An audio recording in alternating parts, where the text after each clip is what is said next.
Hey guys, are you in the mood for a tasty and easy to make snack? Well, today we're making tuna cutlets. Whether you call them croquettes, fish cakes, or cutlets, these tuna cutlets are absolutely delicious. So many times when I make and serve these, I get asked the same question. Hey, is this chicken?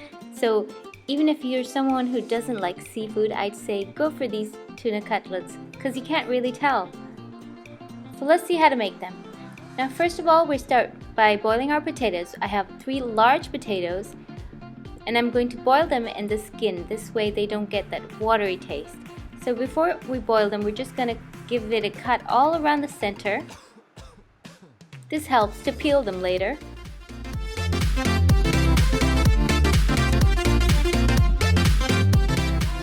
I always find that boiling the potatoes in their skin prevents them from becoming too moist and getting that watery taste as well. So I prefer to use my small pressure cooker. I add them to the cooker and after 5 steam whistles, the potatoes are perfectly cooked. If you're cooking them in a regular saucepan, just make sure they're tender and mashable.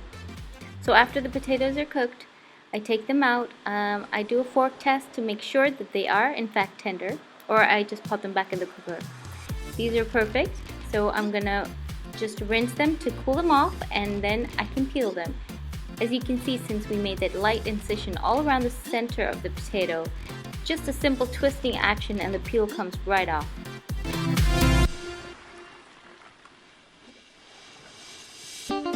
Allow the potatoes to cool off slightly and then we can dice them.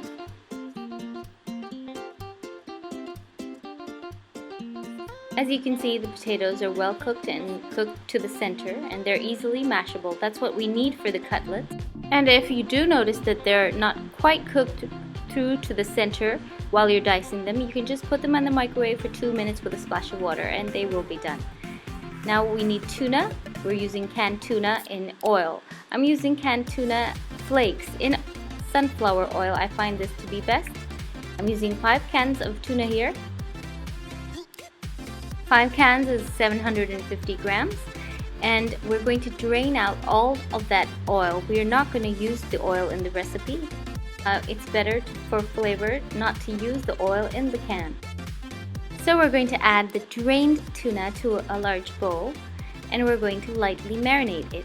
For this we need a teaspoon of coriander powder, 1 teaspoon of fennel seed powder, 3/4 of a teaspoon of mild chili powder,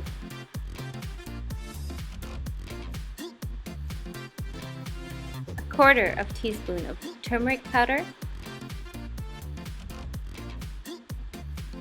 1 tablespoon of distilled white vinegar, half a teaspoon of salt, and a teaspoon of garam masala. I like to use my special garam masala. There's a link in the description. We're going to mix this up and allow this to marinate for a while. Just allow it to marinate long enough for you to chop up and get ready all the other ingredients that are required for the tuna cutlets. So we're going to heat up some oil. I like to use coconut oil. It's the tastiest for this recipe. I added 4 tablespoons of coconut oil to a non-stick pan. And to this we're going to add 1 large onion that has been diced. That's around 1 cup of diced onions. And to this we're going to add 2 tablespoons of minced garlic, 2 teaspoons of minced ginger,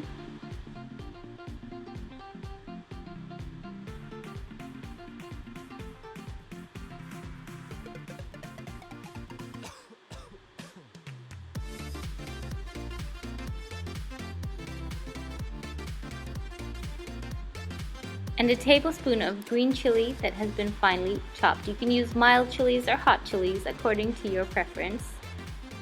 Now you want to saute this really well. Once it's nice and softened and just starting to change color, we're going to add the marinated tuna a little bit at a time and stir fry it.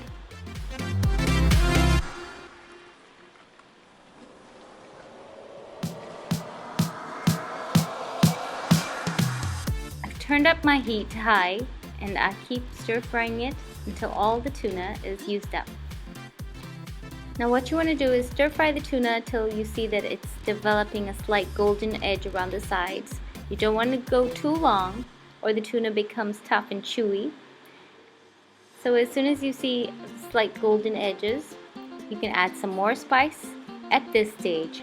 Here I'm adding 1 teaspoon of coriander powder, half a teaspoon of chili powder,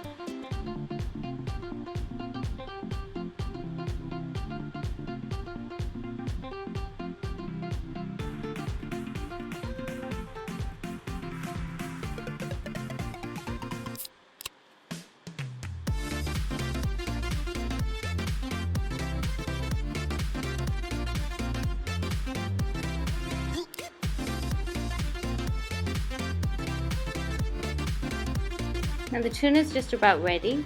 We've separated the tuna and made some space in the center. I've added a little bit of coconut oil into this. We're going to add the 3 large potatoes that we had diced. And now the heat's still on high. We're going to toss this all together and we're going to mash the potatoes as we do so.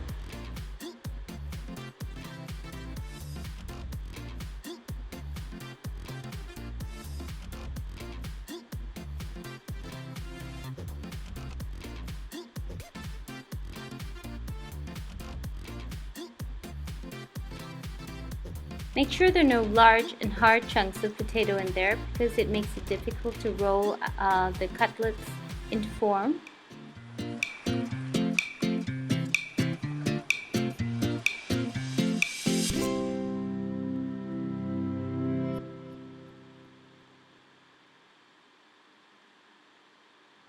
So you can taste and add some more salt. I have added a half a teaspoon of salt here. And at the very end, I'm adding half a teaspoon of extra garam masala, a quarter teaspoon of fennel seed powder, and give this a final mix through. Please note that it is necessary to do the seasoning at different stages because this adds depth of flavor.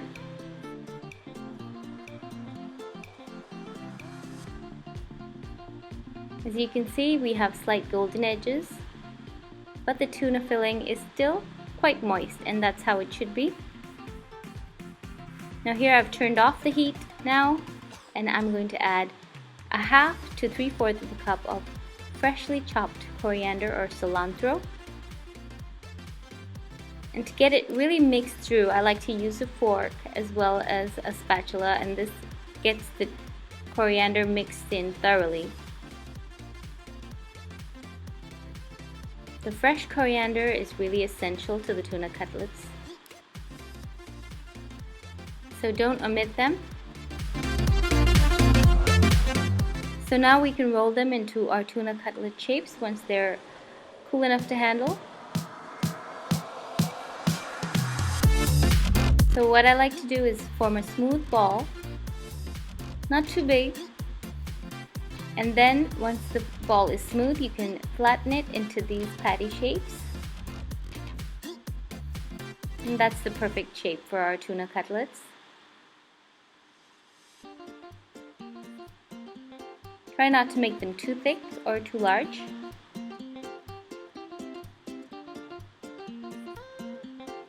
So we're going to shape them all this way and place them on a tray lined with grease-proof paper.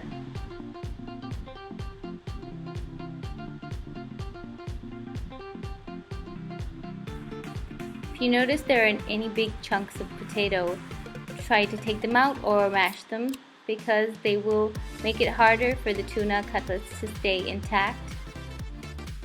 So this recipe makes about 26 tuna cutlets. Now we can continue to bread them. For this recipe, fresh breadcrumbs are the best. Try not to use panko because they become really brown really fast, and the fresh breadcrumbs give a better taste overall. So I'm using white bread, and I'm just going to process 8 to 10 slices of white bread. Just use a regular food processor, and if you need to do them in batches, do so. And grind till you get a nice fine crumb.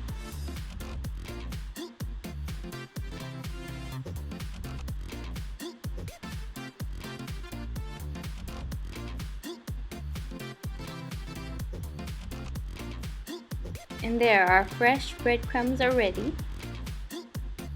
Make sure your processor is completely dry before you make the breadcrumbs. There should be no moisture in there. Now we're going to beat 2 eggs. And now we're going to bread the cutlets. So for this, we're going to dip each cutlet lightly into the beaten egg wash and use one hand to do the dipping, and then use the other dry hand to coat the cutlets with the breadcrumbs. And when you do so, make sure you're not touching the wet cutlet with the hand directly. Instead, I'm burying the cutlet with the breadcrumbs and then coating them like that, so the dry hand remains dry. This is very important or your cutlets end up soggy.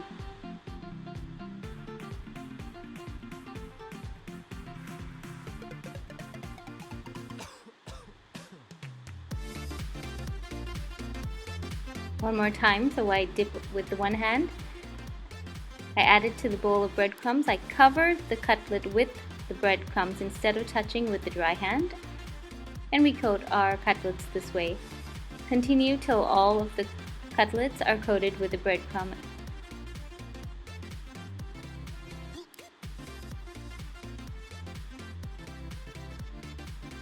And now we can shallow fry them. Now if you want, you can freeze them. They fry well from frozen. Here I'm frying a fresh batch. So again, we're using coconut oil for the shallow frying. Just add enough coconut oil to do a light shallow fry. And fry them in batches. You don't want them to touch each other. Try not to overcrowd the pan.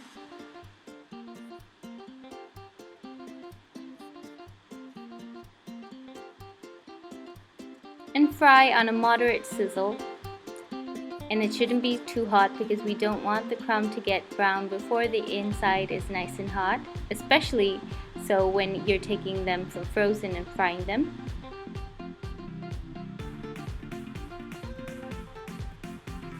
And once they're nice and golden brown on one side, we can flip them over gently and fry the other side the same way. And as I said before, please, if you're frying them from frozen, make sure the heat is never too hot, otherwise your crumb is going to get really brown fast and the inside is going to be cold.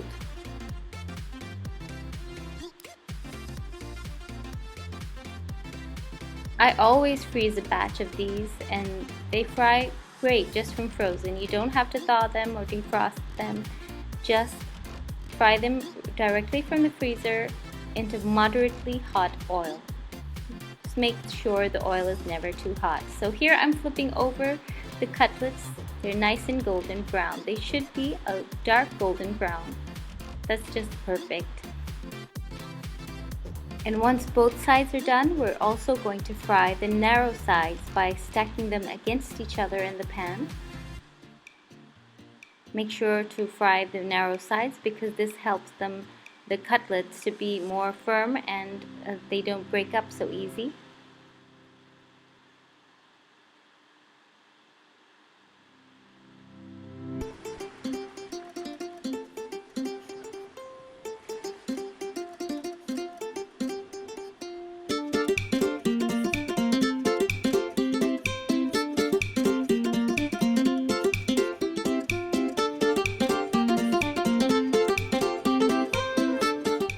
So our tuna cutlets are almost ready. I do hope you try them. They're really tasty. And they make a great evening snack.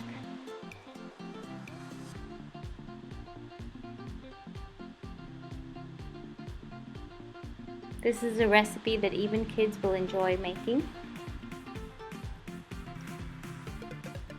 So once they're done, you want to drain them on kitchen paper towels briefly and then serve them with your favorite Thai chili sauce or lemon wedges.